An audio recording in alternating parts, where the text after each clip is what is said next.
Olá pessoal, sejam muito bem-vindas e muito bem-vindos a mais um resumão semanal. Seguindo ainda transformada de Laplace, vamos ver uma técnica que vai nos auxiliar no cálculo da transformada de Laplace inversa, que é a técnica da integral de convolução. Que imagina o seguinte, imagina que você tem duas funções, né, que são transformadas de Laplace, essa f maiúsculo sendo transformada de Laplace de f minúsculo, e uma outra g que é transformada de Laplace dessa função g, tá? Aí vamos definir agora uma função que é dada pelo produto da f e da g. Certo? Então, qual que é a ideia aqui, né? A ideia, eu quero fazer o quê? Eu quero encontrar uma função, certo? Em função de t, de forma que a transformada de Laplace dessa função, que eu vou chamar de h, ela seja exatamente o produto, né, das duas funções, f e g maiúsculas. Em geral, a gente vê que o sonho seria o quê, né? Seria o seguinte, olha, eu quero calcular a transformada inversa do produto de f com g, né? Então, o sonho seria o quê? Bom, vou calcular o produto, uma vez que eu sei o produto da inversa dessa daqui, e eu sei o produto da inversa dessa daqui, vou calcular o produto entre as duas. Só que infelizmente isso não funciona. Mas tem um teorema que diz o seguinte, né, que você consegue definir uma função que isso aqui funciona. E essa função ela é dada por essa integral aqui.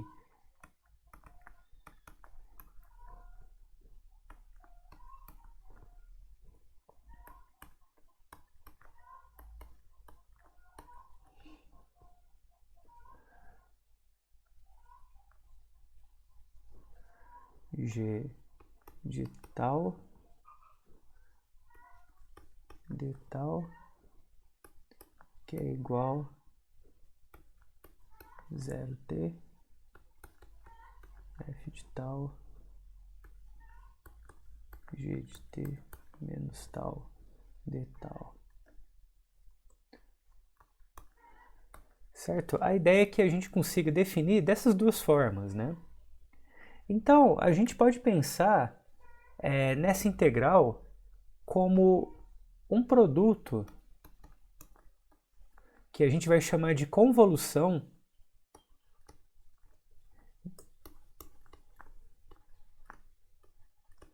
de f com g.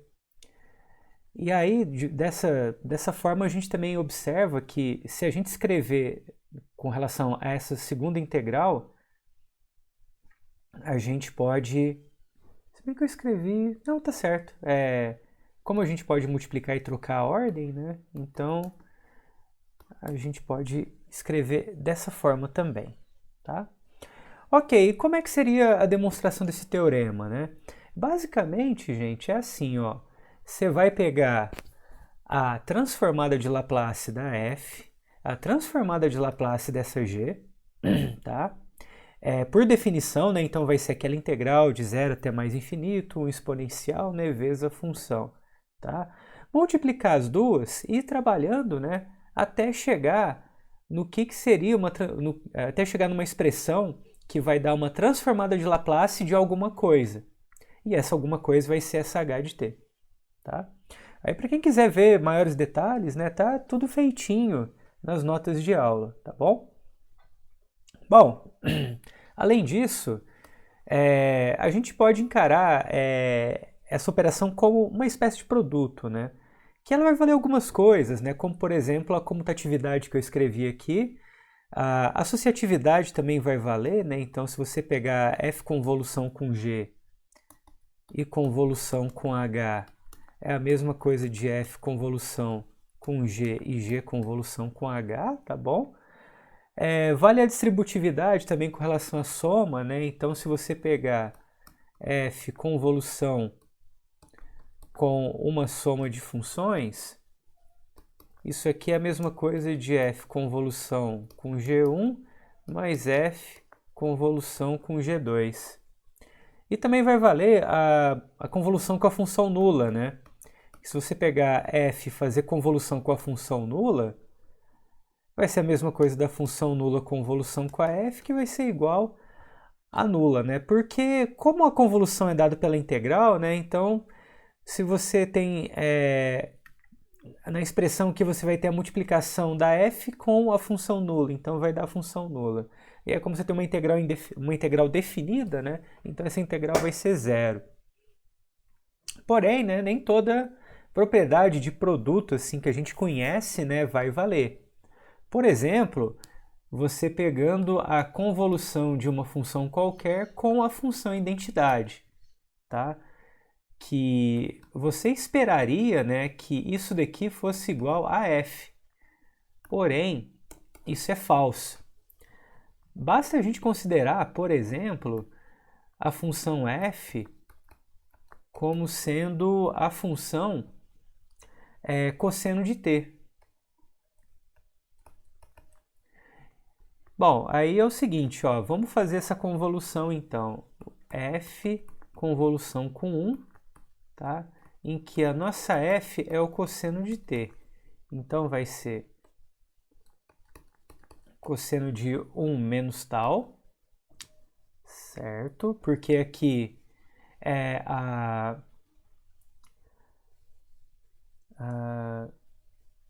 peraí, na verdade é t menos tal. Agora que eu vi que tem um errinho ali, né? Vezes a f de t, né? Só que, vezes, desculpe, a identidade calculada em t, só que vai ser 1 de tal. Certo, então essa integral vai ser basicamente a integral de cosseno somente, né? Então, você calculando a primitiva disso, vai ser menos seno de t menos tal, porque eu estou calculando a primitiva com relação a tal, né? Então, sai o menos para fora. E calculados, né, em tal igual a zero e tal igual a t, tá? Então, aqui eu vou ter o quê? Menos, né? Aí eu vou ter seno de zero, né? Porque eu vou estar substituindo o tal por t aqui.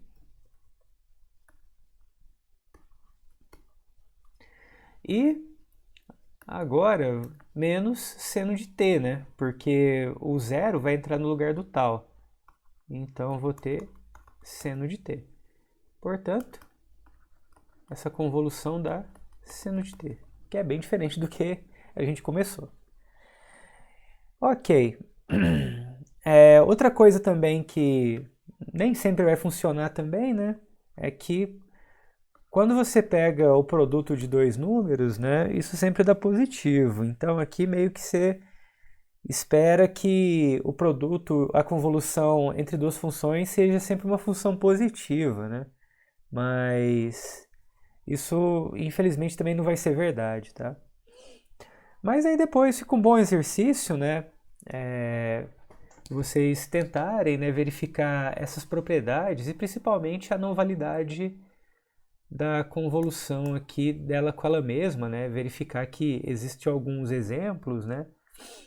Que a convolução da função com ela mesma não necessariamente vai ser uma função positiva, né?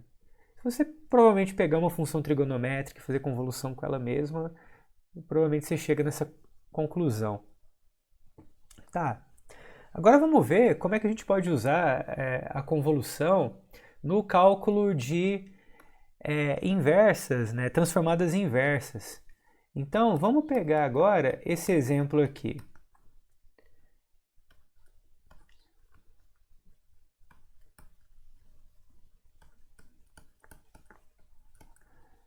Muito bem. Então a ideia é fazer o quê? É você tentar quebrar, né, essa expressão em um produto, né? Então se você chamar, por exemplo, f de s de 1 sobre s quadrado e chamar de g de s de a sobre s quadrado mais a, aqui faltou um a quadrado, tá? Então a quadrado. Aí você tem o seguinte, né, que a transformada inversa dessa expressão aqui vai ser a seguinte, ó. Você pegar a transformada inversa disso, isso aqui vai ser o t, né? Se você pegar a transformada inversa da sua g de s, isso aqui vai ser seno de AT, tá? Então, seria muito bom, né? Se tivesse alguma forma de eu juntar essa expressão, que é a nossa f de t, né? Então, a nossa f de t é a identidade, e essa outra expressão que eu vou chamar de g de t, né? Que vai ser o seno de AT.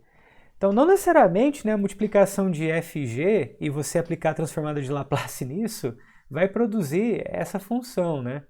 Mas você pode usar a convolução, né?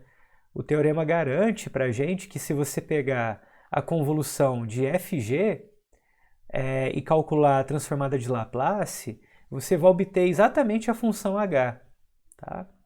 Então vamos lá, né? Vamos calcular a convolução das duas, né? Então aqui você vai ter o seguinte, né? Se você pegar e calcular a convolução de f com g, isso aqui vai ser igual a integral de 0 até t, né? Aí aqui você tem... Vou reescrever de novo, só para ficar claro o que eu vou fazer aqui, tá? Então, aqui eu vou ter g de tal e d tal, tá? Então, aqui eu vou ter o seguinte, né? Como a minha função é a função identidade, eu vou ter isso daqui, tá? E aqui eu vou ter a minha seno de a tal, tá? D tal, certo? Aí eu posso fazer o seguinte, né? Aí eu posso quebrar, né, essa integral em duas, né? Então eu vou ter integral de 0 até t, aqui de t, seno de a tal, d tal, menos integral de 0 até t, de tal, seno de a tal, d tal. Ok. Essa t aqui, ela vai para fora, né? Porque a nossa integral, ela é em função de tal, então isso vira uma constante. Então fica basicamente essa integral, né? Que vai ser integral de... que a primitiva disso, né? Vai ser menos cosseno, né? De a tal dividido por a. Aí tem um tzinho aqui, né? Que vai multiplicar, né? Calculados nesses limites de integração, tá? E agora, para essa função aqui, a gente vai ter que usar a integração por partes, né? Então, fazendo sabiamente a escolha, né? Lembrando que a integração por partes é algo assim, né? Tipo, deixa eu ver o que eu vou chamar. Vou chamar de PQ aqui. PQ. Então, se tiver isso aqui, menos isso aqui, né? E agora aqui você troca, tá? Aí, escolhendo o P como sendo tal, né? E o Q' como sendo seno de AT, né? Aí você vai ter o seguinte, né? Que se eu pegar só essa integral aqui sem me preocupar com menos, aí resolvendo ela, né? Aí a gente vai ter o seguinte. Vou colocar direto aqui a resposta, tá? Mas aí depois vocês verificam, tá bom? Essa primeira integral aqui vai ser, a gente vai ter o seguinte, que vai ser, essa primeira integral aqui vai produzir para a gente t que multiplica, vou colocar o menos aqui, menos t sobre a cosseno de AT, mais, aí vai ficar t sobre a, né? Cosseno de zero, né? Que dá 1, certo? E aqui do lado de cá, quando eu calcular tudo tal direitinho, eu vou ter esse menos aqui da fórmula, né? Que vai multiplicar menos t a cosseno de AT. E aqui eu vou ter um mais seno de AT dividido por a ao quadrado, tá? E aí, distribuindo menos, né? Você vai ter que esse termo aqui vai cancelar com esse, né? E vai sobrar só esses dois, né? Então, no final, a resposta vai ser isso daqui, né? Que esse menos distribui, então fica menos aqui. Seno de AT, isso aqui, tá? Que aí você pode, se você quiser, você pode juntar as duas, né? E escrever isso daqui. Então, beleza, né? A gente não tem que t vezes seno de AT é a transformada inversa de H, né? Mas a gente tem que isso daqui será, tá? Muito bem, agora vamos ver um próximo exemplo usando convolução para o cálculo de um problema de valor inicial, né? Então imagina que você tem esse PVI, onde o nosso termo não homogêneo é uma função g qualquer, tá? E com essas duas condições aqui. Duas condições iniciais. Tá, aí, calculando a transformada de Laplace, né, na função, a gente vai ter isso daqui, né, que vai ser a transformada de Laplace disso, mais 4 vezes a transformada de Laplace disso, que é igual a transformada de Laplace disso daqui. Calculando a transformada de Laplace, separando os termos, tudo direitinho, né? Na verdade, não separando, né, mas usando as condições as condições iniciais, né? A gente vai ter essa expressão aqui.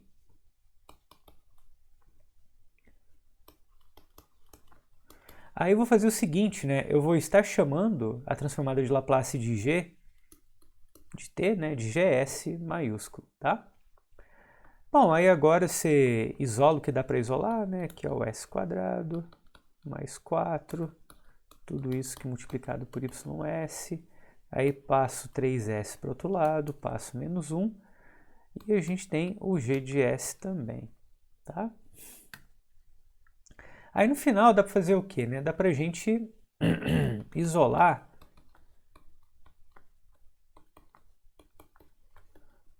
a nossa Y de S.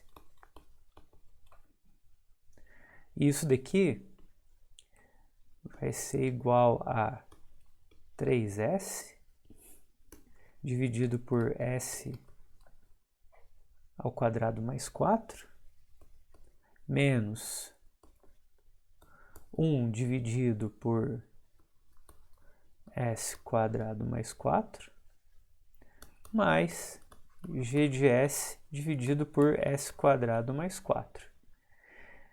Aí vamos fazer alguns ajustes, né? Algumas coisas a gente já sabe quanto que dá a transformada inversa, né? Por exemplo, esse primeiro termo, né? Que você pode falar que é 3, que multiplica S dividido por S quadrado mais 2 ao quadrado. Tá? Essa parte aqui a gente já sabe, né, que a transformada inversa dela é a do cosseno de 2t. Agora, o outro está com cara de seno, né? Só que a gente precisa fazer aparecer um 2 ali. Então, o ajuste que a gente vai fazer é esse daqui, ó. A gente vai colocar meio para fazer aparecer o 2 ali em cima. Então, dessa forma, a gente tem essa expressão, tá? Em que isso daqui é o seno, a transformada inversa disso, né? É a transformada de seno de 2t. E a g a gente pode fazer assim. A gente pode estar escrevendo como meio. Deixa eu trocar a cor aqui. Meio. Por que eu botei esse meio aqui? Bom, vocês já vão saber já já. Para aparecer o 2 aqui. Certo? Ok. Então, como é que ficaria, né, a minha solução, né? Como é que seria a transformada inversa da y maiúscula, né? Aqui seria 3 cosseno de 2t. Aqui seria meio que multiplica seno de 2t. E aqui seria o quê? Seria o seguinte, seria a convolução, né, de seno de 2t com g de t, certo? Ou se você preferir, né, você pode escrever essa convolução, né, como sendo a integral de 0 até t de seno de 2t menos tal, que multiplica g de tal de tal, onde esse g é qualquer função que você escolha colocar aqui no início, tá? Então, você consegue, né, calcular a solução dessa equação diferencial para diversas funções g, né? Porque a gente viu alguns métodos, né? Só que tem muitas funções que meio que escapam desses métodos, né? Como as funções logarítmicas, funções, as raízes, né? Então, nesse caso, pode ser que a gente consiga resolver. Bom, agora finalmente chegamos, né, nas famosas séries de Fourier, que basicamente, né, são séries, né, formadas por combinações de senos e cossenos. E essas séries, né, levam esse nome porque foi criada pelo matemático francês, né, chamado Jean-Baptiste Fourier, no início do século XIX, né, ali no auge ali, né, da Revolução Industrial, né, que a motivação dessa série de Fourier foi no estudo que ele estava fazendo, né, para tentar descrever, né, condução de calor, né, sobre uma superfície metálica, né. Aí ele cria, né, um modelo lá bem simples, né, para essa finalidade, e aí ele observa, né, que as soluções para esse modelo são dados, né, como combinações de senos, né, mas que também serviu, né, como motivação, né, para estar criando, né, essas séries que vai servir para outras finalidades também. Então, hoje, né, a gente, na verdade, essa semana, né, a gente viu um pouquinho, né, como a gente chega, né, nessas séries de Fourier e como que a gente pode usar elas, né, para dar outra caracterização para funções, né? Que a gente vai ver que as séries de Fourier elas vão ser muito importantes, né, para funções que são periódicas, né? Então, funções que são bem diferentes assim das que a gente conhece como seno, cosseno, né, mas que também são periódicas, né? às vezes até descontínuas, a gente vai conseguir escrever como essas combinações lineares de seno e cosseno. Então, vamos partir disso, a gente partiu disso agora, né? E aí, nas próximas aulas, a gente vai dar uma olhadinha na equação do calor e ver, né, que a solução vai ser dada, né, por uma série de Fourier. Então vamos lá, né? Antes da gente falar propriamente dito da série de Fourier, vamos lembrar um pouquinho sobre o que são funções periódicas, né, que eu mencionei agora há pouco.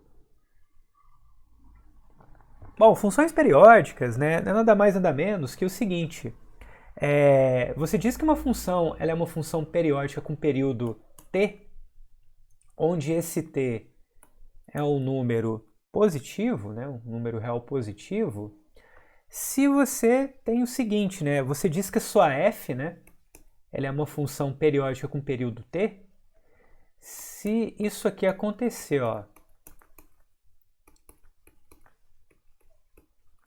para todo x no seu domínio, tá? Então, para qualquer valor no seu domínio, se você tiver que isso acontece, você diz que a função ela é periódica, né? Só que aí você observa o seguinte, bom, beleza, se o t é um período, 2t também vai ser, né? Porque se você pegar f de x mais 2t, isso daqui vai ser o quê, né? Vai ser igual a f de x mais t, certo? Aí você encara isso daqui como seu termo inicial e esse cara como seu período, né? Então, que vai ser igual a isso, né? Essa parte rosa aqui. E agora você usando novamente o fato dela ser periódica, você retorna no x. Então 2t também é período. Na verdade, qualquer múltiplo natural inteiro, né, de t, qualquer múltiplo natural, melhor dizendo, vai ser período também. Então vamos falar que vamos chamar de período fundamental de t, de f, o menor valor que a gente tem para período, tá? Então quando o t for o menor possível,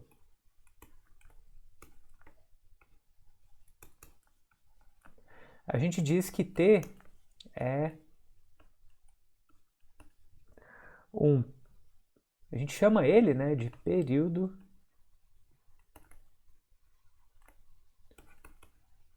fundamental.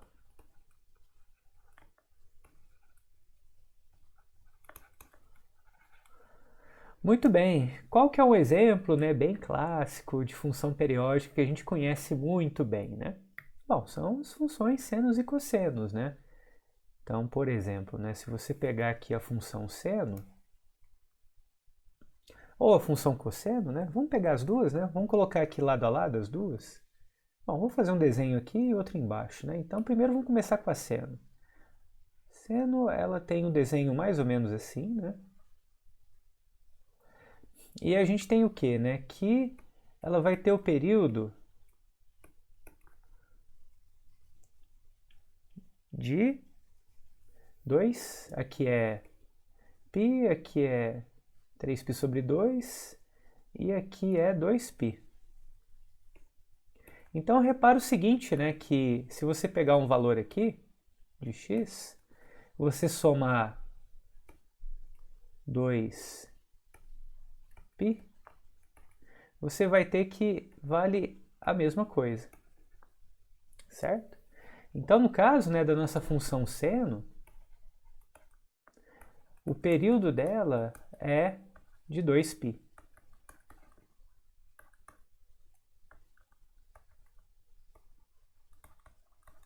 Cosseno é a mesma coisa, né? Que cosseno, a gente pega o gráfico dele, né? Vai ser algo mais ou menos assim, né?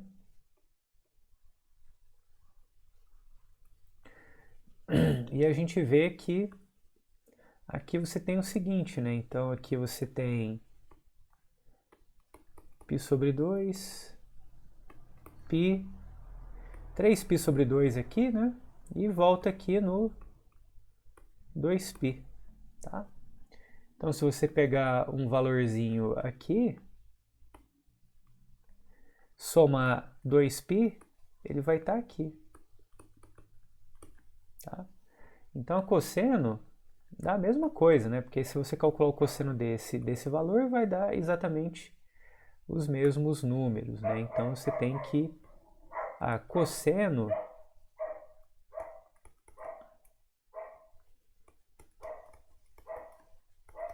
também tem período 2π. Tá. Ok.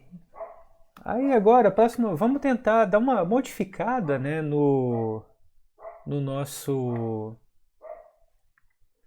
seno e cosseno e verificar qual que é o período deles, né? Então, por exemplo, né, se caso eu pegar o seno e multiplicar aqui por alfa, o meu argumento, né? Quanto que vai ser o período dele, né? Bom, aqui é o seguinte, vamos fazer assim, ó, vamos chamar esse seno de f de x.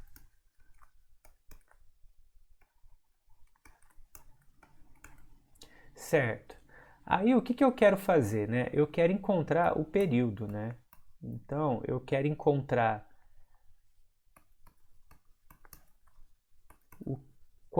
como é que eu faço para voltar no f de novo, né? Ou seja, como é que eu faço para voltar no alfa de x. Então, vamos usar, né, o fato que a gente sabe qual que é o período do seno, né? Então, aqui é o seguinte, né? Imagina que isso aqui é um número qualquer e o que eu somo aqui, né? O que eu coloco aqui de maneira que eu faço, né, com que isso daqui volte no seno de alfa x? Bom, se isso aqui é um número qualquer, basta com que eu some 2π, certo? Então, alfa vezes t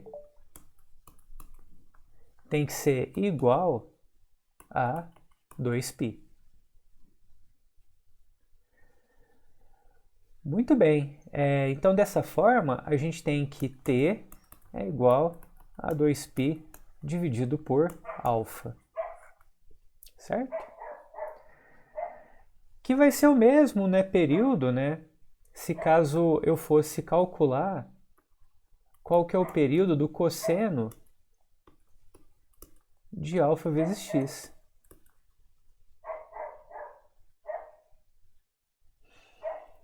Agora vamos adicionar mais uma camada.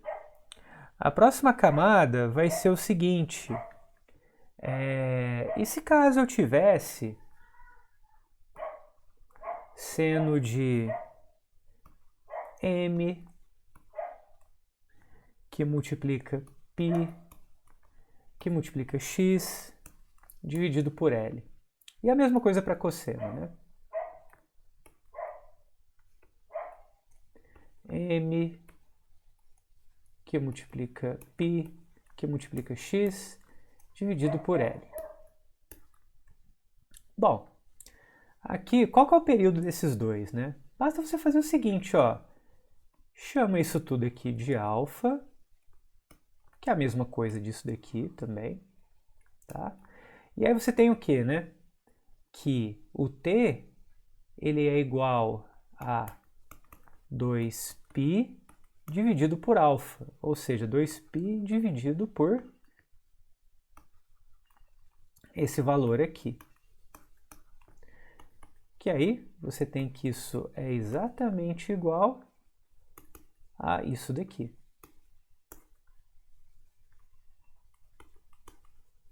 Aí você pode cancelar o π com π. Então você tem que o período, né, para esse caso é igual a 2L dividido por m. Tá certo? E outra coisa também que a gente observa é o seguinte, que se você pegar duas funções f e g, que têm o mesmo período t, o produto delas vai também ter o mesmo período t. Tá? Se você pegar a combinação linear dessas duas funções, elas também vão ter período t. Que é só você fazer o seguinte, ó, chama de f de x essa combinação linear aqui entre essas duas funções. Aí, suponha que elas têm o mesmo período t, né? Tanto f quanto g. E vamos fazer o seguinte, né? Vamos calcular aqui. Então, a gente tem isso daqui, mais isso daqui. Aí, como eu sei que cada uma separadamente tem período t, então eu tenho isso,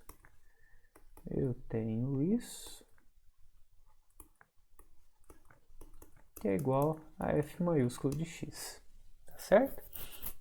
Além disso, a gente tem que somas finitas, né, de funções que têm o mesmo período fundamental t, também vai ter período fundamental t. E se eu tiver uma soma infinita, né, de funções que têm o mesmo período fundamental t, e se essa soma convergir para uma outra função, então essa função que foi a convergência vai ter período fundamental t também. Muito bem. Outra coisa que a gente vai precisar, antes da gente falar da série de Fourier, é sobre ortogonalidade, né? Mais especificamente, ortogonalidade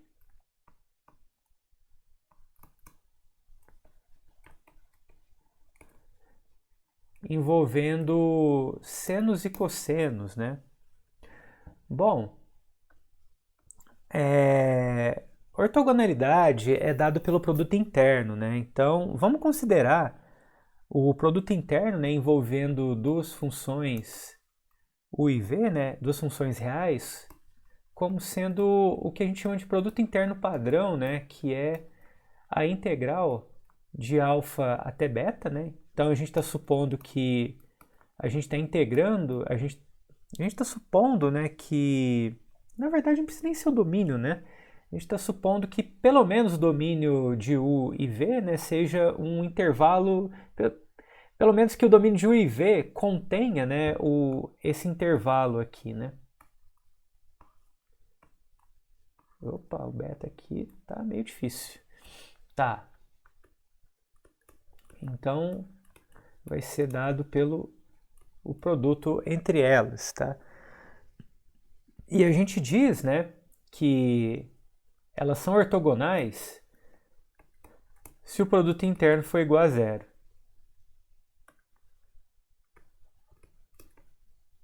Então, se isso acontecer, né, u e v são ortogonais.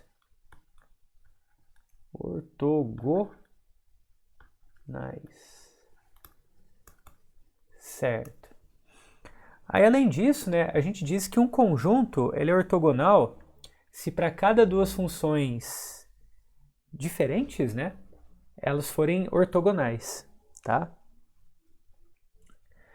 Aí a gente tem o seguinte, se você pegar agora as funções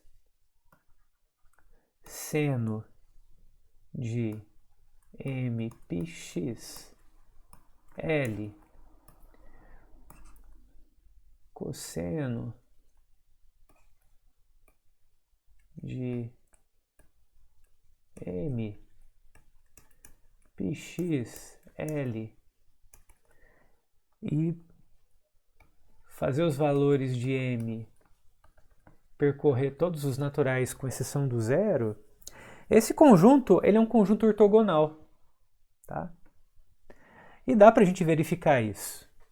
Mas para poupar um pouquinho de tempo, eu vou dar um print aqui direto, né? No que dá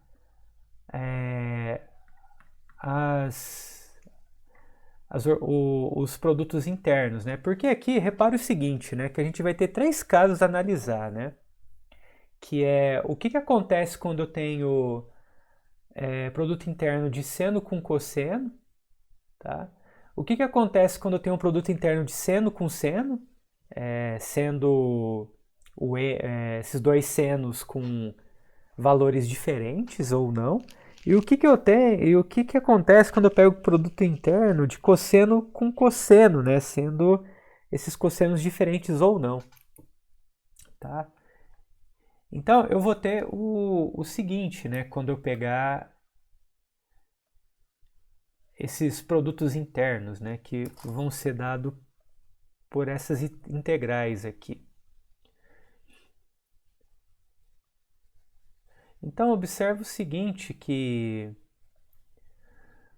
quando eu analiso o cosseno, o que a gente tem, né? A gente tem que, se você fazer o cálculo da integral, que não é difícil, viu? Tá feito nas notas de aula lá, você vai perceber que vai ter esses dois comportamentos, né? Que se caso o m for diferente do n, né? Você vai ter que você vai usar alguma identidade trigonométrica aqui, né? E aí você vai chegar que essa integral vai dar zero, né? E se o n for igual ao m, aí você vai ter o cosseno ao quadrado, né? E aí você resolve de outra maneira, tá? Assim, e aqui, esse do meio aqui é bem interessante, né? Porque nesse caso aqui, não importa qual que é o valor de mn, né? Essa integral sempre vai dar zero. E aqui vai dar algo semelhante, né, ao primeiro caso, né? Que se caso você tiver os valores de m diferentes de n, vai dar zero a integral. E se você tiver que o m foi igual a n, a integral vai dar exatamente o L. Correto? Muito bem. Então, uma vez que a gente estabeleceu essas ferramentas, nessas relações, a gente já pode definir o que é a série de Fourier. E a série de Fourier vai ser basicamente isso daqui, ó. Que eu vou copiar aqui porque é uma expressão que depende de um certo somatório, né? Então, a série de Fourier é isso daqui, gente, ó. Essa expressão, você tem aqui uma expressão que é uma série, né, envolvendo senos e cossenos. E se caso essa série, né, convergir para alguma função f, você diz que essa série é a série de Fourier da função, tá? Aí depois você tem um teorema, né, que vai dar condições, né, para a função poder ser escrito como série de Fourier, né, que ela precisa ser seccionalmente contínua, né, tipo ser contínua, a derivada também, ser seccionalmente contínua, né, e por aí vai.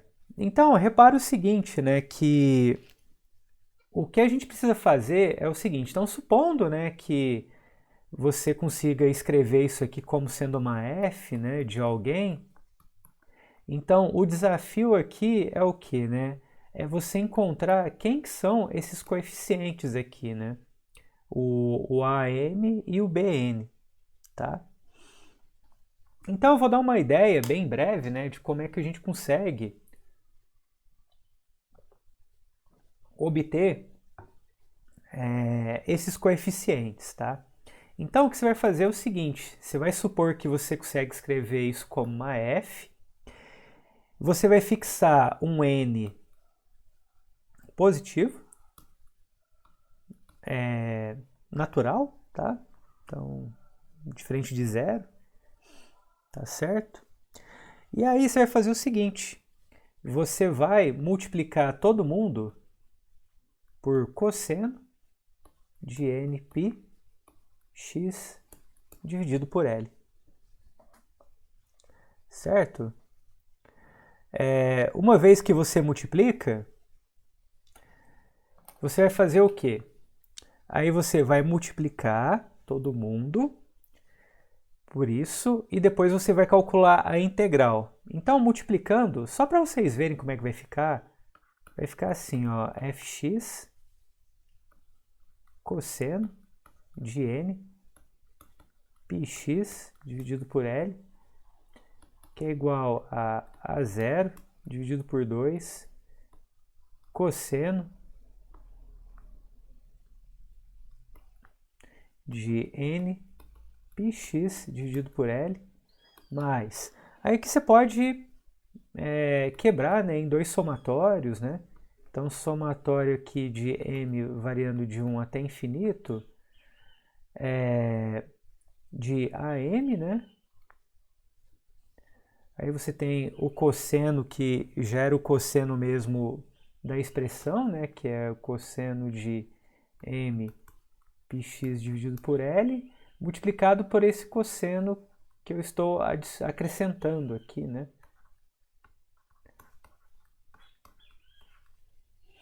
Tá? Mas, agora a última, né? Que é o quê?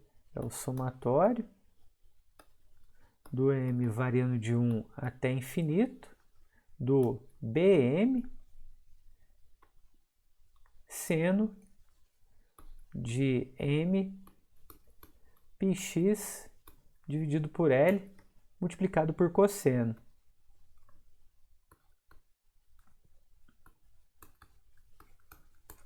Aí qual que é o próximo passo? É integrar tudo, com os limites de integração variando de menos L até L.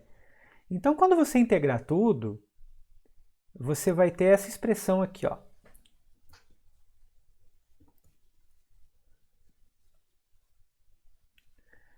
Deixa eu copiar aqui para vocês.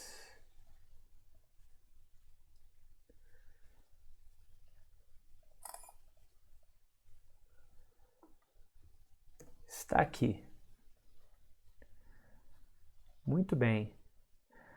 Aí, vamos fazer o seguinte, ó. Na verdade, eu vou copiar aqui de novo.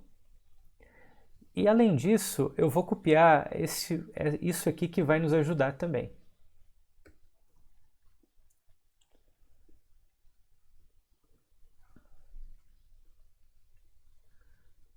Tá, então vamos ter em mente, né, que a gente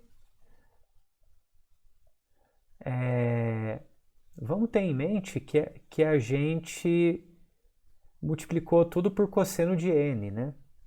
Então vamos lá. Aqui é o seguinte, o que dá para a gente limpar dessa expressão?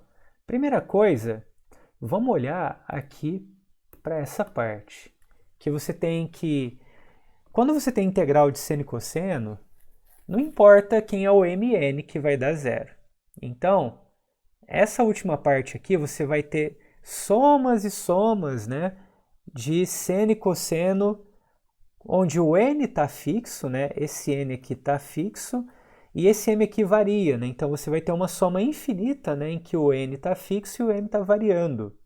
Mas não importa, né, cada uma dessas somas vai dar zero, né, você vai ter infinitas somas de zero, que no final, tudo isso vai dar zero. Ok. Agora vamos dar uma olhada nessa outra soma aqui. Nessa outra soma aqui, você está nessa situação agora. Aí o que acontece?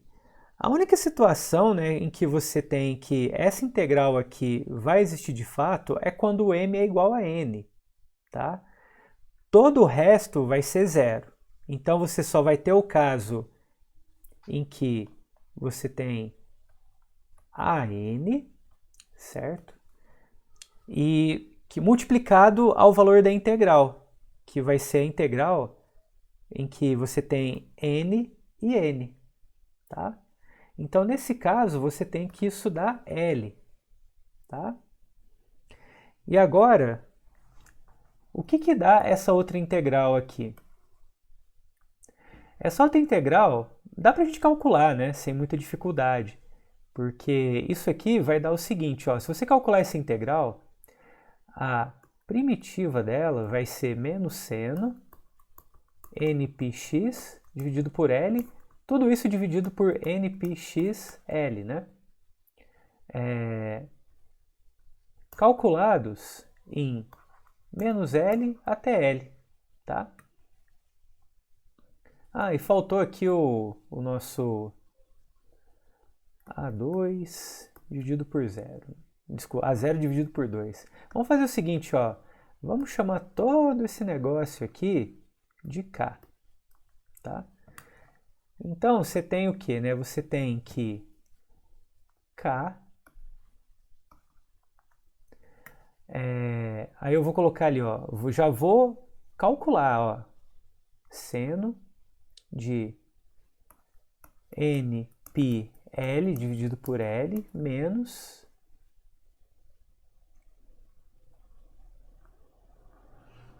K seno de NP menos L, né? Dividido por L.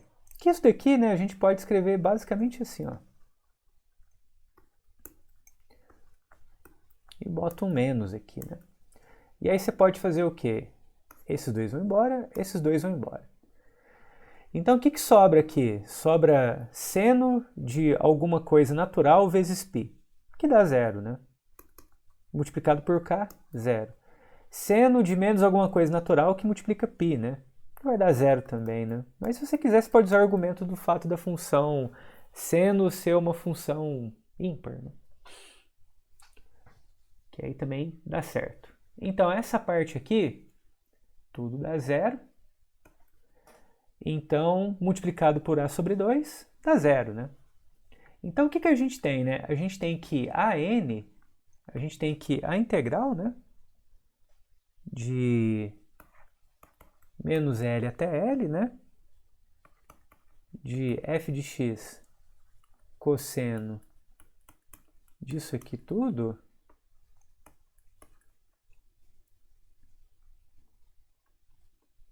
é igual a AN, que multiplica L, né, para N, variando de 1 para frente, né? Então, com isso, você consegue descrever quanto que vale, né, o seu AN, né? Então, o seu AN, ele vai ser igual a 1 sobre L, né, que multiplica essa integral.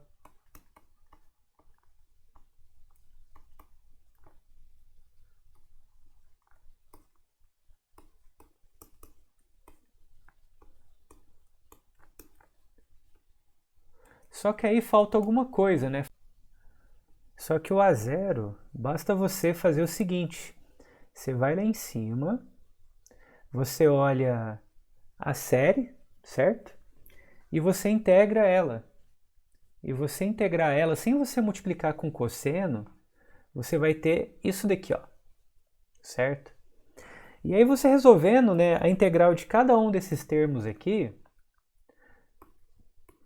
você vai ver que vai dar tudo zero, né? E aí vai sobrar só essa parcela aqui, tá? E aí dessa forma você tem também que o A0 ele é dado de maneira semelhante a isso daqui. Então você pode falar que esse N ele varia de 0 para frente, né? Coisa que a gente não vai precisar se preocupar com o B, né? Porque o BM ele começa a partir de 1. E aí é o seguinte, né? Como a gente multiplicou a série de Fourier lá em cima, né, por cosseno, para a gente obter os termos AN, se a gente repetir o mesmo processo multiplicando agora por seno de nπx dividido por L, a gente vai conseguir encontrar os BNs. E eles vão se dar, né, de maneira bem semelhante, né, que vai ser 1 sobre L, 1 sobre L, né, que multiplica a integral de menos L até L, de f de x, seno, seno de nπx dividido por L, dx. Só que aqui nesse caso, a gente tem que o nosso n, né, vai variar de 1 para frente. Certo? Então, dessa forma, né, uma vez que você conhece, né, o valor da f, você consegue determinar os coeficientes, né, da série de Fourier. tá? Agora vamos ver um exemplo, né, de como é que a gente pode fazer isso. Que a gente vai pegar esse exemplo aqui, que é da famosa onda triangular.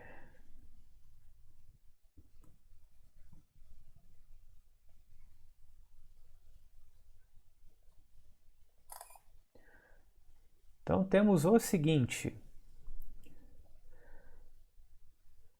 suponha, né, que exista uma série de Fourier convergindo para essa função f que é descrito, né, conforme essa função aí quebrada, né? Que é engraçado porque ela descreve de 0 até -2, né? E de 0 até 2. E depois ela fala, né, que ela vai ter período 4, né? Porque é basicamente esse espaço aqui, né? Então ela está querendo dizer o seguinte, né? Que a cada 4, né, você vai replicar o desenho, tá? Então, ao invés de falar, né, que ao invés de você descrever isso para todos os intervalinhos aqui, né, você pode escrever dessa maneira, que é a maneira que é mais limpa, né, mais elegante, né, de você falar de uma função que ela é periódica, né, escrevendo através do você fala quanto vale ela no período fundamental, né, e depois você fala qual que é o tamanho do período e replica ela, tá? Então, aqui é o seguinte, né? Então, a gente vai querer determinar a série de Fourier dela, né? Então, o que que a gente precisa fazer, né? A gente precisa encontrar, né, quais são os AMs, né, e BNs da nossa expressão, tá? Então, com isso, a gente tem o seguinte, né, que lembrando, né, que o nosso AM, ele vai valer quanto, né? Ah, aliás, dá pra gente começar fazendo de um jeito bem esperto aqui, né? Por exemplo, vamos calcular o que seria o nosso A0, né? O A0 vai ser 1 sobre L, né? O L pra gente aqui vai ser o quê? 2, né? Então, porque os limites de integração é de menos L até L, tá? Então vai ser 1 sobre 2, integral de menos 2 até 2, de...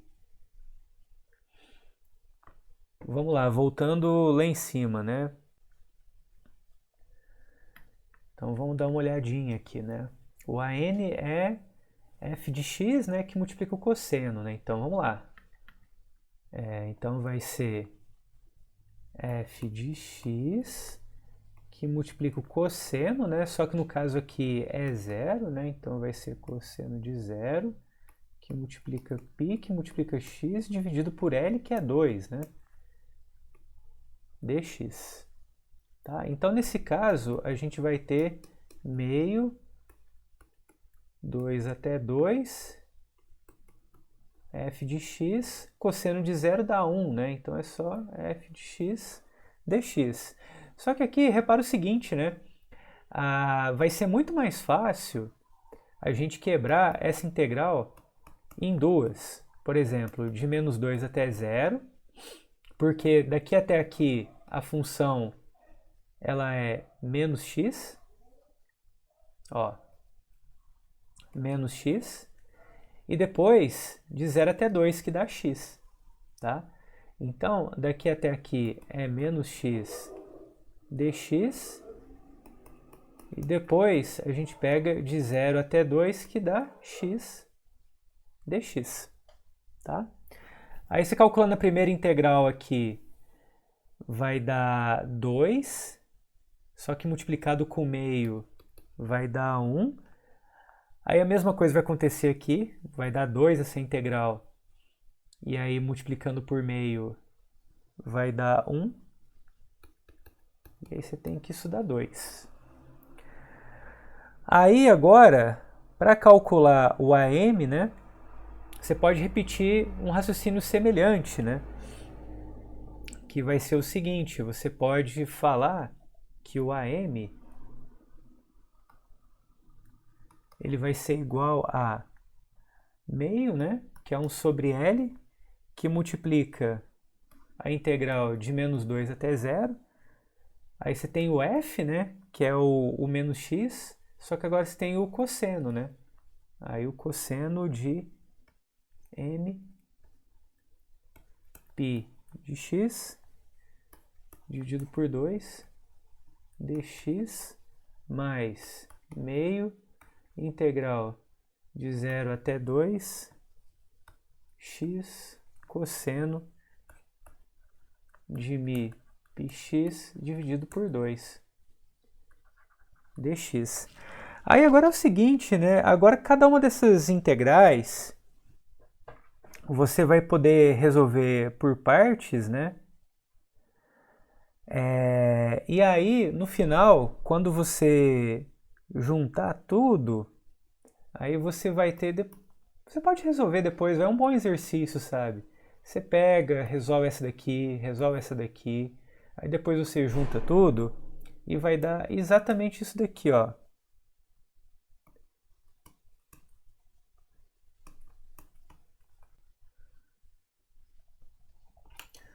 Ok, aí isso aqui vai multiplicar o cosseno de m que multiplica π menos 1.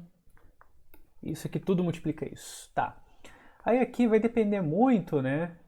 Se o m vai ser positivo, par ou ímpar, né? Que o m é sempre positivo, né? É de 1 até mais infinito, né? Então repara o seguinte, ó, se caso o m for ímpar, esse cosseno aqui sempre vai dar menos 1, né? Então menos 1 com menos 1, menos 2, multiplicado com aquele carinha dá menos 8, né? Então você vai ter que vai dar menos 8 m π. Tudo isso daqui elevado ao quadrado, se m é ímpar.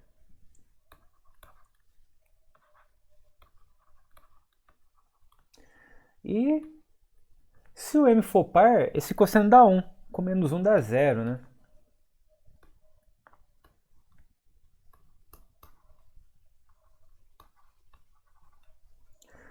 E se você... Beleza, então dessa forma a gente descobriu todos os nossos AMs, né? Inclusive o A0, né? Aí agora falta os BMs, né? Os BMs, se você repetir o cálculo, né? Você vai ver que todos eles vão dar 0, tá? Não vai ter jeito. Então o que acontece? Ó, se todos os BMs dão 0, então vamos dar uma olhada nisso daqui. Então você vai ter só o somatório, né? Aqui, então essa parte aqui vai toda embora, né? Então sobra só essa parte, tá certo? Então a gente tem o seguinte, ó. Então a gente vai ter que o nosso f de x vai ser igual a 0 dividido por 2. A 0 a gente viu que é 2, né? Então dividido por 2 dá 1, tá? Mais esse somatório. Os AMs, né, a gente encontrou, né, que aí vai depender, né, se é par ou ímpar, né? Então, se é par vai ser uma coisa, se é ímpar vai ser outra, né? Então, eu vou escrever assim, ó. Para M, 1, 3, 5 e vai embora, né? Então, para todo esse pessoal aqui, vai ser o que, né? Vai ser menos 8 dividido por m π tudo ao quadrado, né? certo? Que multiplica o cosseno, né?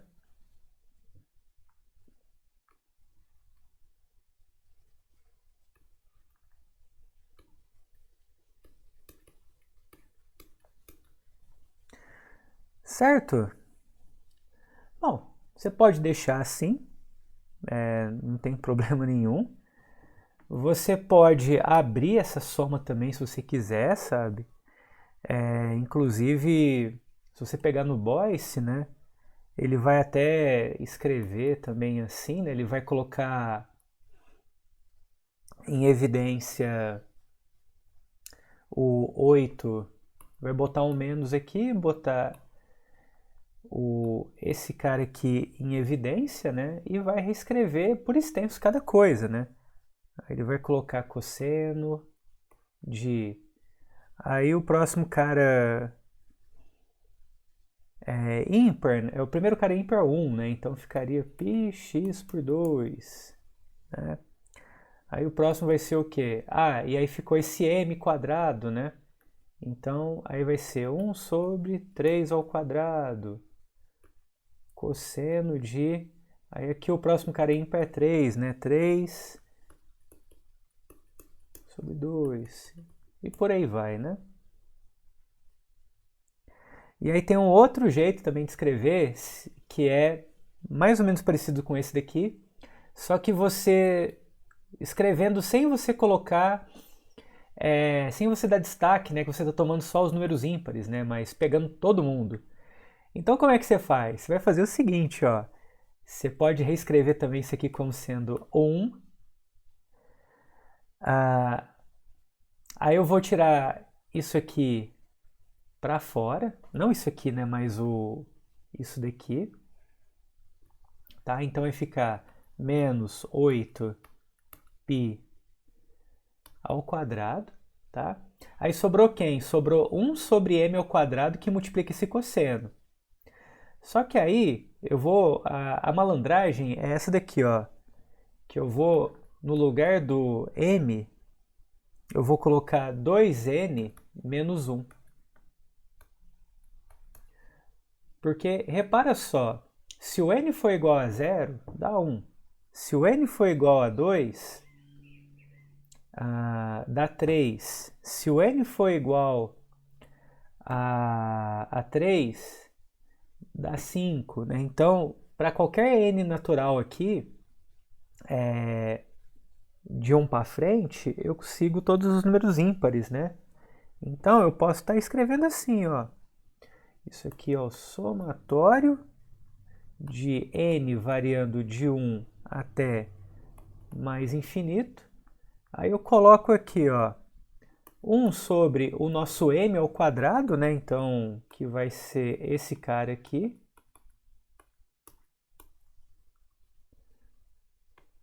Cosseno. O m que foi escrito dessa forma, né? Dividido por 2, tá? Aí aqui eu tenho a série bonitinha, né? Com o n correndo de 1 até infinito mesmo, né? Tipo, n para n igual a 1, para n igual a 2, 3 e assim por diante. Beleza, pessoal? Então, essas são as séries de Fourier, né? E para funções periódicas, né? Dependendo do contexto, é mais interessante, né? Você escrever dessa forma, tá certo? Então, por enquanto é isso. Até uma próxima!